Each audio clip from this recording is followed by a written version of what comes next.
આ તો કેમ છો મારા વાલા ખેડૂત મિત્રો, પશુપાલક મિત્રોનું આજના નવા વિડીયોની અંદર તમારું દિલભર્યું હાર્દિક સ્વાગત છે। ખેડૂત મિત્રો અને પશુપાલક મિત્રો, ચેનલ ઉપર તમે પહેલી વાર વિઝિટ કરી રહ્યા છો તો બે હાથ જોડીને નમ્ર વિનંતી છે કે તમે ચેનલને સબસ્ક્રાઈબ કરો, વિડીયોને એક લાઇકનું બટન છે તે દબાવવાનું ના ભૂલતા। તો મિત્રો આજના વિડીયોની અંદર વાત કરવાના છે, ઘણા જે પશુપાલક મિત્રો મને કોમેન્ટ કરતા હતા કે અમારી ગાય અથવા ભેંસનું દૂધ વધારવું છે, સાથે સાથે મિત્રો અમે મીઠું આપીએ છીએ તે કઈ રીતે આપવું જોઈએ, તેને આપીશું તો કયા કયા ફાયદા થવાના છે, તેની સાચી આ રીત કઈ છે। તો જો મિત્રો તમે એક ચૂટકી ભરી મીઠું જો તમારા પશુના ખાણની અંદર આ રીતે તમે ઉપયોગની અંદર તમે લેશો તો તમે અઢળક માત્રાની અંદર તમે દૂધ પણ વધારી શકો છો। મીઠું આપવાની સાચી રીત કઈ છે, 99% મારા પશુપાલક મિત્રોને ખબર નથી કે તેની સાચી કઈ રીતે આપણે જો પશુને મીઠું આપીશું તમને અઢળક ફાયદા મળવાના છે।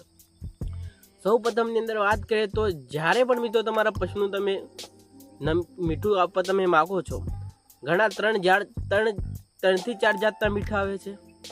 એક તો આપણે ખાવાની અંદર ઉપયોગ લેતા હોય તે મીઠું આવે છે, બીજા નંબરની અંદર કાળું મીઠું આવે છે, બીજા નંબરની અંદર સિંધા મીઠું આવે છે, ઘણા બધા મીઠું આવે છે, 3 થી 4 જાતના મીઠું આવતા હોય છે।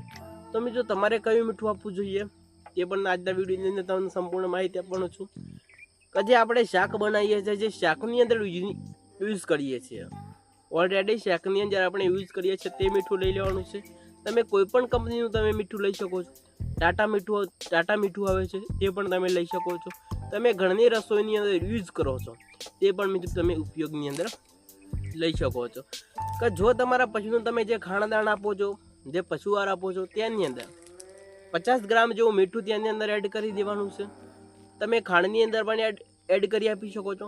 સાથે સાથે મિત્રો જો તમારા પશુનું મિત્રો તમે જે જગ્યા પર પાણી પાવો છો તે જગ્યા ઉપર જો મિત્રો તમારે 8 થી 10 પશુ હશે તો તેની અંદર જો તમે પાણીની કુંડી છે તેની અંદર પણ મિત્રો તમે જો મીઠાવાળું પાણી પણ તમે પીવડાવશો તમારા પશુનું, તેનાથી પણ તમને અઢળક ફાયદાઓ મળવાના છે। કે જેટલા પ્રમાણની અંદર તમારા પશુનું મિત્રો તમે કોઈ પણ ખાણાદાણની અંદર તમે મીઠું નાખીને ખવડાવશો તો તેનાથી શું છે, પશુનું પાચન શક્તિની અંદર પણ વધારો થાય છે। જો તમારું પશુ છે તે મિત્રો જે તેના પેટની અંદર જો ગડબડ જેવું રહેતું હોય તો એ બધી બીમારીઓ પણ દૂર કરે છે। સાથે સાથે જો મિત્રો તમારું પશુની ઝાડા થઈ જાય છે, કબજિયાત જેવી તકલીફ રહેતી હોય આપણા પશુની અંદર તે પણ મિત્રો પૂરતી પાડે છે। કે જો તમારા પશુને તમે મીઠું આપશો કોઈ પણ ખાણદાણની અંદર 50 થી 100 ગ્રામ, મોટું પશુ હોય તો તેને વધારે પ્રમાણની અંદર આપો, નાનું પશુ હોય તો તેને થોડું ઘટાડીને પણ તમે આપી શકો છો। કમસે કમ મિત્રો 50 ગ્રામ જેવું મીઠું જો તમે ખાંડ આપો છો તેની અંદર પણ તમે મિક્સ કરીને આપવાનું ચાલુ કરી દો તો તેનાથી મીઠું આપવાથી કઈ રીતે દૂધ વધી શકે એ પણ ઘણા મારા વહાલા મિત્રો વાંચી કોમેન્ટ કરશે, એ પણ તમને જણાવી દઉં કે જેટલી પ્રમાણની અંદર તમારું પશુ પાણી પીશે, જેટલી પ્રમાણની અંદર જો તમારા પશુને તમે ચારો આપશો તો તે શું છે, મીઠાવાળું પાણી પીવડાયા પછી, મીઠાવાળો ખોરાક ખવડાયા પછી આપણા પશુનું, તેનાથી તમારા પશુને બહુ ખૂબ જ માત્રાની અંદર ભૂખ લાગશે એટલે કે મિત્રો તમારું પશુ વધારે પ્રમાણની અંદર પાણી પીશે, વધારે પ્રમાણની અંદર તમારું પશુ ચારું લેશે।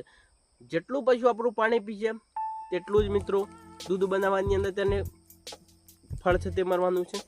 કારણ કે મિત્રો આપણા પશુને 24 કલાકની અંદર સ્વચ્છ અને ચોખ્ખું પાણી 5 થી 4 વાર જેવું આપણે આપવું જરૂરી છે। કે પશુને દૂધ બનાવવા માટે આપણા પશુને છે તે મિત્રો 80 થી 85% મિત્રો પાણીની જરૂર હોતી હોય છે। 80 થી 85% દૂધ બનાવવા માટે પશુને પાણીની જરૂર પડતી હોય છે। જેટલી પ્રમાણની અંદર તમે મીઠું આપશો તેનાથી મિત્રો તમે અઢળક માત્રાને તમે દૂધ લેવલ ઉપર તમે પહોંચાડી શકો છો। તમે ઘણી જગ્યાએ જોયું હશે, ગામડાની અંદર પણ તમે રહેતા હોય તો તમને ખબર છે કે ઘણા મારા વહાલા પશુપાલક મિત્રો છે તેમની ગાય અથવા ભેંસની અંદર તમે જોજો, ઘણી જગ્યાએ તમે જોજો, હું એમ નથી કહેતો કે મીઠું આ નવી રીત છે, આ તો એક જૂની પરંપરા રીત આવેલી છે। તો ઘણા પશુપાલક મિત્રોને ખબર નથી કે તેની સાચી રીત કઈ છે કે આપણા પશુને આ રીતે જ મીઠું આપીશું તો દૂધની અંદર તમે વધારો કરી શકો છો। સાથે સાથે મિત્રો દૂધ વધારવા માટે પહેલા પણ મિત્રો તમારે ઘણી બધી બાબતોનું ધ્યાન રાખવું જરૂર છે। તમારા પશુને કોઈ પણ ખાણદાણની અંદર મિનરલ મિક્સર પાવડર પણ આપવો જરૂરી છે। 50 થી 100 ગ્રામ મિનરલ મિક્સર પાવડર તમે ડેલી આપવાનું ચાલુ કરી દેશો, તેનાથી પણ મિત્રો તમે અઢળક માત્રાની અંદર તમે દૂધ વધારી શકો છો।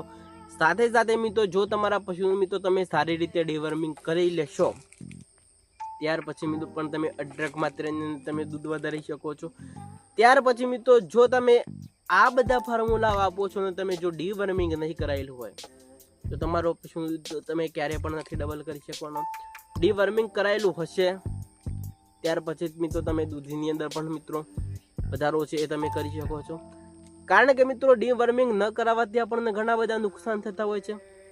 કે જો પશુનું ડિવર્મિંગ નથી તો તમે ગમે ત્યાં જો તમારા પશુનું તમે ખોરાક આપશો છતાં પણ મિત્રો તે પશુ ક્યારેય પણ દૂધ નહીં વધારી શકે. કે 2 થી 3-4 મહિના સુધી અંતરગાળાની અંદર 3-4 મહિને આપણા પશુનું ડિવર્મિંગ કરી લો. ડિવર્મિંગની ગોળી પણ દરેક જગ્યાએ મળતી હોય છે, મેડિકલ સ્ટોરની અંદર પણ મળતી હોય છે. નજીકના પશુપાલન ચિકિત્સકનો ડૉક્ટરનો પણ તમે સંપર્ક કરો, તે પણ મિત્રો તમને ગોળી સાથે આપી શકતું હોય છે. ત્યાર પછી મિત્રો હવે આ બાબતનું પણ તમારે ખૂબ ધ્યાન રાખવું જરૂરી છે. જોવા જેવું છે કે આપણા પશુની અંદર મિત્રો પૂરતા પ્રમાણની અંદર પશુ આહાર પણ આપવો જરૂરી છે. પૂરતા પ્રમાણની અંદર ઘાસચારો પણ આપવો જરૂરી છે. પૂરતા પ્રમાણની અંદર કઈ રીતે આપવું જોઈએ કે જો તમારા પશુનું મિત્રો તમે લીલો ચારો કે સૂકો ચારો આપશો તો તેનાથી પણ મિત્રો આપણું પશુ ક્યારેય પણ દૂધનું પીક લેવલ નહીં વધારે. તમે જો સૂકો ચારો આપશો તેનાથી પણ આપણું દૂધનું પીક લેવલ નહીં વધારે. જો તમારા પશુને અઢળક માત્રાની અંદર તમે પશુ આહાર આપશો તેનાથી પણ મિત્રો પીક લેવલ નહીં વધારી શકે. જેટલી પ્રમાણની અંદર મિત્રો તમે લીલો ચારો આપો છો એટલી જ પ્રમાણની અંદર તમે સૂકો પણ ચારો આપી શકો છો. પશુ મિત્રો 50% સૂકો ચારો 50% લીલો ચારો આ રીતે મિત્રો તમારે મિક્સ કરીને આપવાનું છે. ત્યાર પછી મિત્રો હવે 10 થી 20% મિત્રો તમારા પશુ આહાર આપવાની જરૂર છે. આ બધું તમારા પશુનું થોડું થોડું સંતુલિત આહાર પણ આપવો જરૂરી છે. ત્યાર પછી મિત્રો એક અગત્યની વાત છે કે તમારા દરેક ખાણદાણની અંદર મિનરલ મિક્સર પાવડર તમે ક્યારેય પણ આપવાનું ના ભૂલતા. તેનાથી તમને ઘણું બધું નુકસાન થઈ શકે છે. જો તમારા પશુનું તમે મિનરલ મિક્સર પાવડર નથી આપતા તેનાથી તમને ઘણા બધા નુકસાનો જોવા મળતા હોય છે. સાથે સાથે મિત્રો કોઈ પણ ખાણદાણની અંદર તમે નાના પશુ છે, મોટા પશુ છે, બેલ છે, પાડો છે, પાડી છે, આ બધા જ પશુનું તમે મિનરલ મિક્સર પાવડર તમે આપી શકો છો. જો તમારું પશુ ગાભણ નથી ઠહેરતું તો તેની અંદર પણ મિત્રો આ મિનરલ મિક્સર કામ કરવું છે.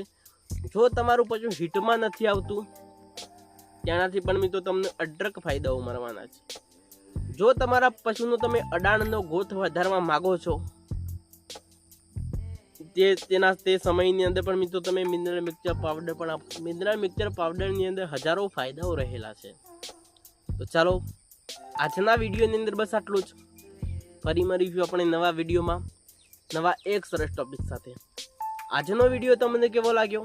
સારો લાગ્યો હોય તો સરસ મજાની એક લાઈક કરી દેજો. હજુ સુધી તમે ચેનલ નથી સબસ્ક્રાઈબ કરી ફટાફટ ચેનલને સબસ્ક્રાઈબ કરો. તમારા મારા મિત્રોની અંદર આ વિડીયોનો તમે શેર કરવાનું ના ભૂલતા. તો ચાલો બીજા વિડીયોની અંદર આપણે ફરી મુલાકાત કરીશું. રજા આપશો. વંદે માતરમ.